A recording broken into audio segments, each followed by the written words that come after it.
universitaria, entre todos, para mirar de qué manera logra financiarse el estudio a los jóvenes que están en la universidad. Sí, Entonces vamos a creo ver que si el ya. doctor Orlando ya tiene sonido. Doctor, muy buenos días. Sí, ¿me escuchan ahí? Correcto, doctor. Bienvenido aquí al programa nuevamente. Saludarlo.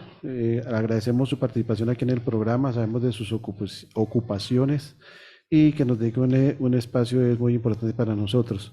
Entonces, doctor, la financiación de la educación superior.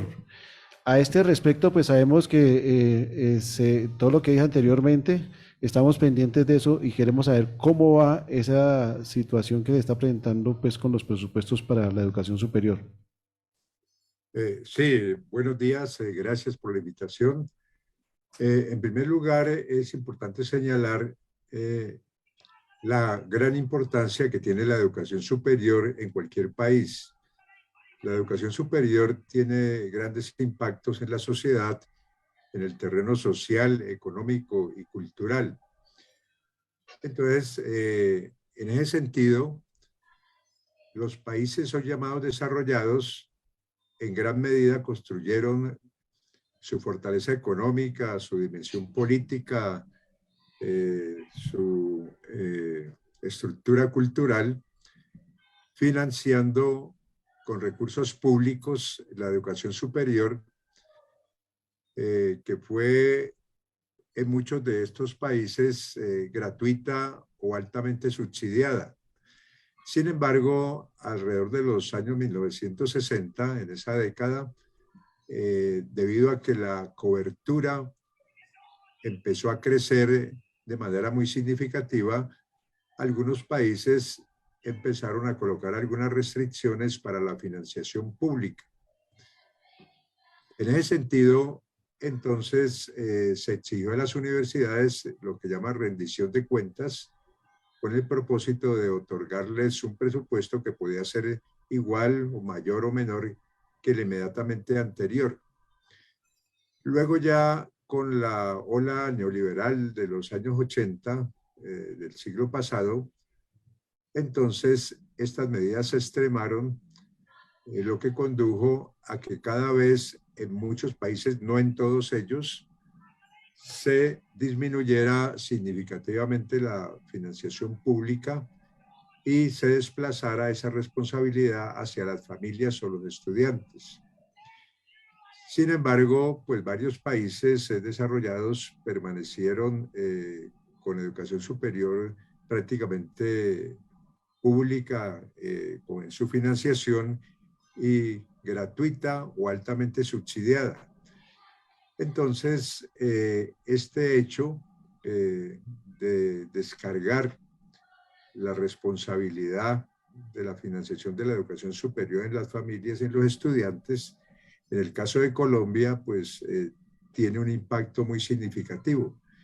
El mejor ejemplo es el ICETEX. Los estudiantes, sobre todo de estratos socioeconómicos 1, 2 y 3, que no pueden acceder a la educación superior pública por falta de cupos, pues son presionados de cierta manera a acudir al ICETEX, donde prácticamente se empeñan, es decir, asumen pesadas deudas para tener una educación en universidades privadas, de tal manera que si uno lo mira este hecho en términos cuantitativos, el 92% de los usuarios del ICETEX son de estratos 1, 2 y 3.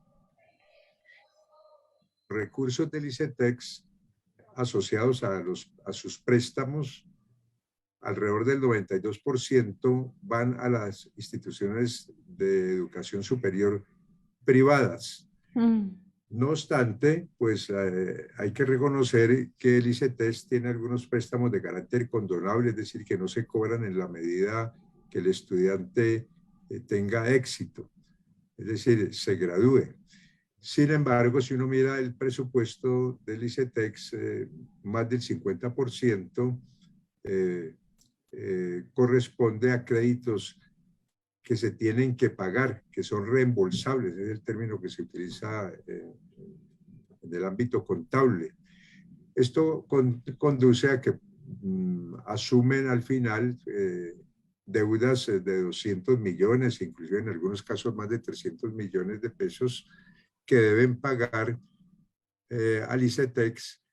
Sin embargo, pues en el gobierno actual, todos ustedes conocen que las deudas de estos usuarios del ICETEX se van a cobrar solamente con el IPC, es decir, cobrar con el IPC no quiere decir que la deuda desaparece, simplemente quiere decir que no se le añaden intereses adicionales que según la reforma tributaria, esos intereses los deben pagar las universidades que se benefician con estos préstamos. El mismo director del ICETEX ha declarado públicamente que en muchos casos más del 60% de los ingresos financieros de las universidades privadas provienen de esos préstamos del ICETEX.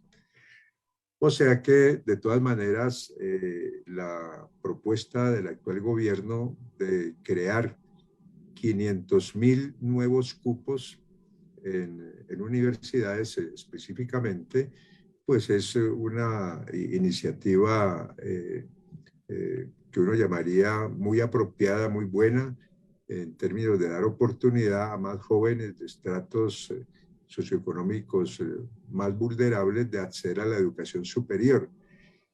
Entonces, la financiación de estos nuevos estudiantes debe estar asegurada en términos de garantizar en las universidades donde ellos ingresen, pues calidad, tanto infraestructura física como humana.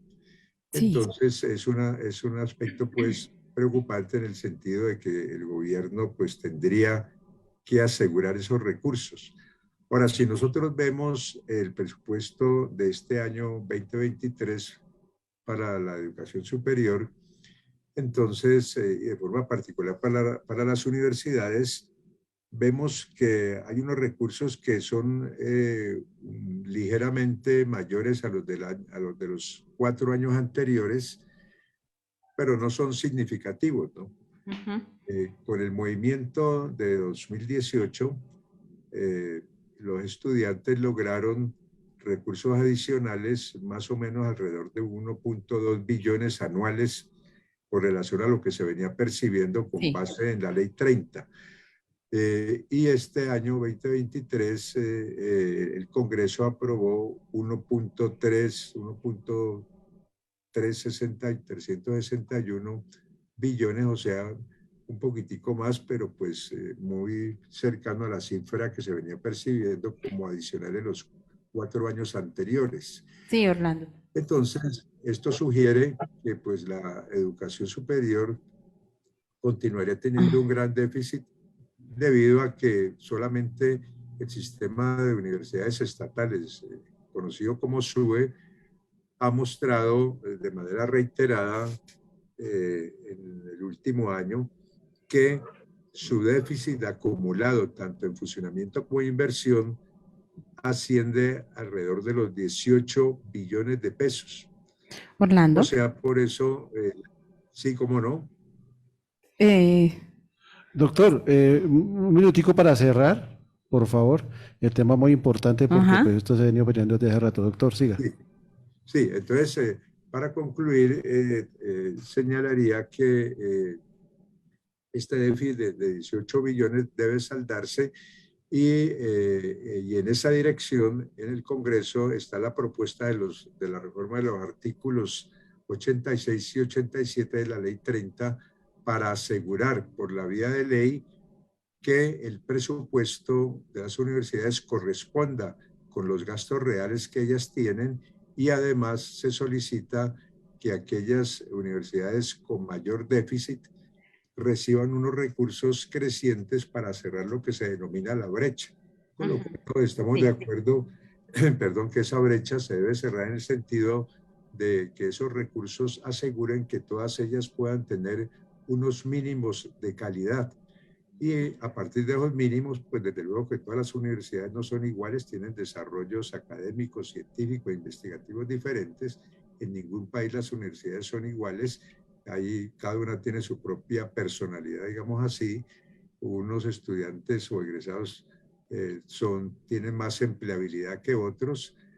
unas universidades Sí, tienen profesores más destacados que otros, es decir, esas diferencias no se borrarían, pero sí debe asegurarse unos mínimos de calidad para todas ellas, con base en suministrarles, en asegurarles una financiación suficiente y oportuna.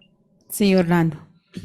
Así es, doctor. Entonces, pues sabemos del tema tan importante, sobre todo para toda la muchachada que está interesada en entrar a estudiar y los que están estudiando, porque pues este presupuesto de los fondos de los préstamos que salen en el ICETEX, me parece a mí que tiene que tener una revisión porque pues uno conoce casos en que los muchachos, ese incremento anual no es que disminuya, sino que va aumentando con el IPC, porque el IPC, por ejemplo, este año subió, no bajó, entonces las cuotas de muchos de los deudores subieron. Entonces son cosas para revisar. Doctor, le agradecemos mucho su participación. Esperamos volverlo a tener. Creo que es un tema que amerita otra conversa para seguir aclarando otros puntos. Martica. Sí, doctor, muchas gracias. Claro, y reconocer cómo es que ha sido financiada la educación superior a través de la historia, ¿no? Que no es solo de ahorita, sino que lleva muchos años, muchas décadas haciendo esta lucha. Bueno, doctor, lo esperamos en los próximos programas para seguir conversando con usted temas tan importantes y relevantes para nuestra sociedad colombiana. Muchas gracias, doctor Orlando. Y gracias a ustedes nuevamente por la invitación.